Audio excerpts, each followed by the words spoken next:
ఓం శ్రీమాత్రే నమః. ఛానల్లోకి స్వాగతం అండి. డబ్బు అనేది ఎవరికీ చేదు కాదు.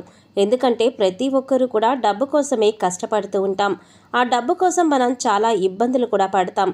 ఒక్కొక్కసారి డబ్బు సమయానికి చేతికందక మనం పడే బాధలు వర్ణనాతీతం. అంటే ఆ బాధలు ఇక మనం వర్ణించలేము.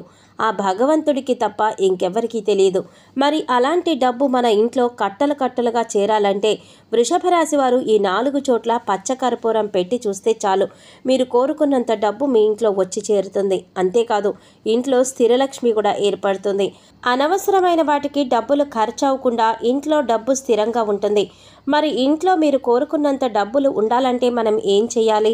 దానికి సంబంధించి ఉన్నటువంటి పరిహారం ఏంటి? ఈ విషయాలన్నీ కూడా మనం ఈ వీడియోలో తెలుసుకుందాం. కాబట్టి వీడియోని ఎక్కడ కూడా స్కిప్ చేయకుండా చివరి వరకు చూడండి. అప్పుడే మేమేం చెప్తున్నామో మీకు పూర్తిగా అర్థమవుతుంది. అలాగే ఇప్పటి వరకు మన ఛానల్ కనుక సబ్స్క్రైబ్ చేసుకోకపోతే సబ్స్క్రైబ్ చేసుకొని పక్కనే వచ్చిన బెల్ ఐకాన్ నొక్కి ఆల్ సెలెక్ట్ చేసుకుంటే మేము ఇలాంటి వీడియోస్ అప్లోడ్ చేయగానే ముందుగా మీకు నోటిఫికేషన్ వస్తుంది. ఇక వివరాలకు వెళ్ళిపోతే, అమావాస్య ఆదివారంతో కలిసి రావడం అనేది చాలా విశేషమని పండితులు చెప్తున్నారు. ఇంతటి విశేషమైన రోజున లక్ష్మీదేవికి పూజ చేసుకుంటే విశేషమైన ధనలాభం కలుగుతుంది. అమావాస్య రోజున చేసే లక్ష్మీ పూజను ఐశ్వర్య లక్ష్మి పూజ అంటారు. అలాగే అమావాస్య రోజున నీళ్లల్లో కొద్దిగా నువ్వులు కలిపి దక్షిణం వైపుగా తిరిగి పితృదేవతలకి తర్పణాలు వదిలినట్లయితే పితృదేవతలు సంతోషిస్తారు.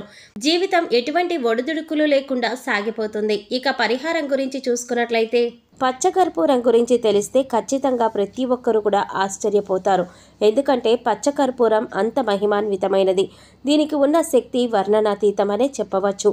ఎన్నో రకాల తాంత్రిక ఉపాయాలను పచ్చకర్పూరాన్ని ఉపయోగించి చేస్తారు. అంతేకాదు, పచ్చకర్పూరం భగవంతుడికి అత్యంత ప్రీతికరమైనది అన్న విషయం మనందరికీ తెలిసిందే. పచ్చకర్పూరం అనేది లక్ష్మీ కటాక్షాన్ని పెంపొందిస్తుంది. ఈ విషయం కూడా మనందరికీ తెలిసిందే. కానీ పచ్చకర్పూరాన్ని మనం ఇంట్లో పూజ చేసే టైంలో లేదా హారతి ఇచ్చేటటువంటి టైంలో మాత్రమే కాకుండా మనం ఇంట్లో ఏ ప్రదేశాలలో పచ్చకర్పూరాన్ని పెట్టడం వల్ల లక్ష్మీ కటాక్షాన్ని ఎక్కువగా మనం పొందవచ్చు అనే విషయాలను ఇప్పుడు మనం చూద్దాం. పచ్చకర్పూరం దీపం వెలిగించేటప్పుడు దీపంలో వెయ్యాలి అని ఈ మధ్య కాలంలో చాలామంది పెద్దలు చెప్తున్నారు. అంతేకాకుండా అమావాస్య ఆదివారంతో కలిసి వచ్చిన రోజు, అలాగే శుక్రవారం కానీ మంగళవారం కానీ ఇప్పుడు ఈ వీడియోలో చెప్పబోయేటటువంటి విషయాలను కనుక ఆచరణలో పెడితే ఖచ్చితంగా మనం రిజల్ట్ అనేది పొందుతాం. మార్చి 10వ తారీఖున అమావాస్య ఆదివారం కలిసి వచ్చింది. ఈ రోజున పరిహారం మొదలుపెట్టి ప్రతి మంగళవారం కానీ శుక్రవారం కానీ చేసుకోవాలి. అది కూడా ఉదయం 6 గంటల నుంచి 10 గంటల లోపు, అలాగే సాయంత్రం 6 గంటల నుంచి రాత్రి 10 గంటల లోపు ఈ పరిహారం చేసుకోవచ్చు. ఈ సమయంలో చేస్తే విశేషమైన ఫలితాలు పొందుతారని పండితులు చెప్తున్నారు. ఇప్పుడు మనం చెప్పుకోబోయేటటువంటి ఈ పచ్చకర్పూరం యొక్క పరిహారం గురించి ఇంకా వివరంగా తెలుసుకుందాం. ఇప్పుడు చెప్పిన టైంలో మీరు చేస్తే చాలా వరకు కూడా మంచి ఫలితాలు అనేవి పొందుతారు. ఈ పరిహారాన్ని ఉదయం లేదా సాయంత్రం చేసుకోవచ్చు. ముందుగా ₹1 నోటు తీసుకోండి, లేదా ₹10 నోటు కానీ 20 నోటు కానీ, ఇలా ఏ నోటు ఉన్నా సరే ఒక నోటును మీరు తీసుకోండి. ఈ పరిహారం కోసం మీరు ఖచ్చితంగా పచ్చకర్పూరాన్నే వాడాలి. ముద్ద కర్పూరం కానీ హారతి కర్పూరం బిళ్ళలను కానీ వాడకూడదు. పచ్చకర్పూరంతో చేస్తేనే మీరు విశేషమైన ఫలితాలను పొందుతారు. ఎందుకంటే కర్పూరంలో మంచి సువాసన వస్తుంది. ఇలా చేస్తే అమ్మవారికి చాలా ఇష్టం. అంతేకాదు, ఇంట్లో స్థిరలక్ష్మి కూడా ఏర్పడుతుంది.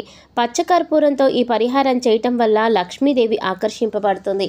ఇక ఆ తర్వాత మీరు తీసుకున్న నోటిని ఒక పళ్ళెంలో ఉంచండి. స్టీల్ లేదా ప్లాస్టిక్ పళ్ళెం మాత్రం వాడకూడదు. ఈ పరిహారం కోసం మీరు వెండి, ఇత్తడి, రాగి ప్లేట్స్ని ఉపయోగించవచ్చు.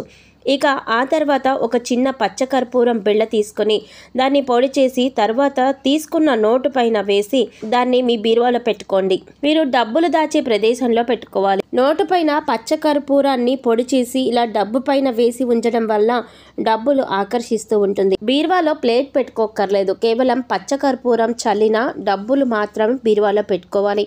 ఇక డబ్బుల్ని ఆకర్షించడానికి మరో పరిహారం చూస్తున్నట్లయితే, మనం వంటగదిలో ఉప్పు జాడి పక్కన ఒక గాజు పాత్రలో రాళ్ల ఉప్పును నిండుగా పోసి దానిపైన కొద్దిగా పచ్చకర్పూరాన్ని వేసి ఉంచుకోవాలి. స్టవ్కి కుడి చేతి వైపుగా ఒక మూల అలాగే పెట్టేసి ఉంచండి. అది ఎన్ని రోజులైనా పర్వాలేదు. మూత పెట్టకుండా ఒక 11 రోజులు కానీ లేదా నెల రోజుల తర్వాత అయినా సరే మీరు దాన్ని మార్చుకోవచ్చు. ఆ తర్వాత కల్లుప్పుతో పాటు ఆ పచ్చకర్పూరాన్ని కూడా మీరు నీళ్ళల్లో కలిపేయాలి. ఈ నీటిని మీరు ఎవరు తొక్కని చోట కానీ లేదా మీ ఇంట్లో షింక్లో కానీ పోసేయవచ్చు. ఇలా పెట్టి చూడండి, చాలు అద్భుతమైన ఫలితాలను చూస్తారు. మామూలుగా మనం కల్లుప్పుని ఇంట్లో వాడుతూ ఉంటేనే మనకి లక్ష్మీ కటాక్షం అనేది ఎన్నో రెట్లు ఎక్కువగా వస్తూ ఉంటుంది. మామూలుగా కంటే కూడా రెట్టింపు ఫలితాలు ఇవ్వడం మనం చూస్తూనే ఉన్నాం. అలాంటిది ఇలా కల్లుప్పుతో పాటు పచ్చకర్పూరాన్ని కూడా కలిపి పెడితే ఇంకా మంచి అద్భుతాలు అనేవి మనం ఇంట్లో జరగడం అనేది చూస్తారు. ఇక ఇంకొక చిన్న తేలికైన పరిహారం చూద్దాం. ఎప్పుడైనా సరే మనం ఇంటి ముందు ఉన్నటువంటి గుమ్మానికి పసుపు రాసి బొట్లు పెడుతూ ఉంటాం. అయితే గుమ్మానికి రాసేటటువంటి పసుపుని మీరు నీళ్లతో కలిపి ఆ పసుపులో కొద్దిగా పన్నీరు చుక్కలు వేయండి. అలాగే కొద్దిగా పచ్చకర్పూరాన్ని పొడి చేసి అందులో వేయండి. ఇప్పుడు మీరు ఈ పసుపుని గుమ్మానికి రాస్తే ఖచ్చితంగా లక్ష్మీదేవి ఎక్కడున్నా మన ఇల్లు వెతుక్కుంటూ వస్తుందంటారు. ఎందుకంటే సుగంధభరితమైన ద్రవ్యాలు అన్నా, సుగంధం విరజిల్లే పదార్థాలన్నా కూడా లక్ష్మీదేవికి ఎంతో ఇష్టం. అలాగే పూజా మందిరంలో మీరు డబ్బులు వేసే ప్రదేశంలో, అంటే పూజా మందిరంలో ఒక బాక్స్లో కానీ లేదా ఒక గాజు బౌల్లో కానీ మీరు డబ్బులు దాచిపెడతారు కదా, దాంట్లో కొద్దిగా పచ్చకర్పూరం వేస్తే లక్ష్మీదేవి ఆకర్షింపబడుతుంది. ఇలా వేసి ఉంచడం వల్ల మీ ఆర్థిక సమస్యలన్నీ కూడా తొలగిపోతాయి. మీ ధన సంపాదన పెరుగుతుంది. అనేక రకాలుగా ధనం ఆకర్షింపబడుతుంది. అలాగే అప్పుల బాధ నుంచి కూడా చాలా తేలిగ్గా బయటపడతారు. సో అమావాస్య ఆదివారం రోజు మొదలుపెట్టి ప్రతి గురు, శుక్ర, మంగళవారాల్లో ఈ చిన్న పరిహారం చేసుకుంటే మీకున్నటువంటి ఆర్థిక ఇబ్బందులన్నీ కూడా తొలగిపోతాయి. అలాగే మీకు కావలసిన అన్ని అవసరాలకి కూడా సమయానికి డబ్బు అనేది చేతికి అందుతుంది. ఎటువంటి ఇబ్బందులు లేకుండా జీవితం సంతోషంగా గడిచిపోతుంది. మీకు కావలసినంత ధనం సంపాదించుకోగలుగుతారు. కట్టలు కట్టలుగా డబ్బు మీ ఇంట్లో చేరి స్థిర లక్ష్మి ఏర్పరచుకుంటుంది. ధనానికి ఎటువంటి లోటు ఉండదు.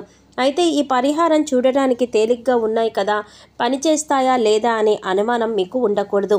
ఈ పరిహారాలు మనకి ఖచ్చితంగా ఫలితాన్ని ఇస్తాయని భగవంతుడి మీద పూర్తి నమ్మకం, విశ్వాసం కలిగి ఉండి ఈ చిన్న ప్రయత్నం చేసి చూడండి. ఖచ్చితంగా మీ ఇంట్లో ఉండే నకారాత్మక శక్తి తొలగిపోతుంది. మీరు అధిక ధనాన్ని సంపాదించే అవకాశాలు ఏర్పడతాయి. సో చూశారు కదండి, ఆదివారం అమావాస్యతో కలిసి వచ్చిన రోజున వృషభ రాశి వారు ఎటువంటి పరిహారం చేసుకోవటం వల్ల ఇంట్లో స్థిరలక్ష్మి ఏర్పడడంతో పాటు అధిక ధనాన్ని సంపాదించే అవకాశం ఏర్పడుతుంది అనే అంశాలను ఈ వీడియోలో మనం వివరంగా తెలుసుకున్నాం కదా. ఈ వీడియో మీకు నచ్చినట్లయితే లైక్ చేసి మీ ఫ్రెండ్స్ అండ్ ఫ్యామిలీ మెంబర్స్లో వృషభ రాశి వారు ఎవరైనా ఉంటే వారితో మర్చిపోకుండా ఈ వీడియోని షేర్ చేసుకోండి. అలాగే ఇప్పటి వరకు మన ఛానల్ కనుక సబ్స్క్రైబ్ చేసుకోకపోతే సబ్స్క్రైబ్ చేసుకొని పక్కనే వచ్చిన బెల్ ఐకాన్ నొక్కి ఆల్ సెలెక్ట్ చేసుకుంటే మేము ఇలాంటి వీడియోస్ అప్లోడ్ చేయగానే ముందుగా మీకు నోటిఫికేషన్ వస్తుంది. మరో చక్కటి వీడియోతో మళ్ళీ కలుసుకుందామండి. ఓం శ్రీమాత్రే నమః.